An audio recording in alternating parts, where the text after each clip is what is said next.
In today's video, I'm going to teach you how to configure approval workflows, which are essential for streamlining processes within your organization. Let's dive right in. First, you'll need to navigate to the workflow settings. This step is crucial as it's where you'll lay the foundation for your approval workflow. To start, locate the main dashboard of your platform where you manage workflows. Typically, you'll find a settings icon or a menu that lists various configuration options. Click on this to enter the workflow settings page. Here you'll see a variety of settings and options you can adjust. Focus on finding the section specifically dedicated to workflows, which usually includes options for creating, editing, or managing existing workflows. Keep in mind that having a clear vision of what you want to achieve with your workflow is going to make this process much smoother. Once you're in the workflow settings, the next step is to add approval stages. Approval stages are pivotal as they dictate the flow of tasks or documents needing approval.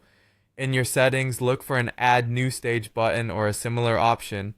Click this to initiate the addition of an approval stage. At this point, you'll need to name your stage something descriptive that reflects its purpose, like manager approval or final review. Descriptive names make it easier for everyone involved to understand the stage's purpose just at a glance. You may also have options to configure the criteria that need to be met for approval, like deadlines or specific conditions. Think carefully about these parameters as they influence how smoothly your workflow runs. After setting up your approval stages, the next crucial step is to assign approvers. These are the individuals or groups who will be responsible for reviewing and either approving or rejecting items at each stage. This often involves specifying individual team members by their email addresses or selecting from a list of previously created user groups within your system. Carefully consider who the right approvers are. Ideally, those who are accountable for the outcomes related to your workflow. Remember, it's essential that these individuals are not only available to approve tasks, but also have the expertise required to make informed decisions. As you assign these approvers, take a moment to define any additional permissions or settings they might need.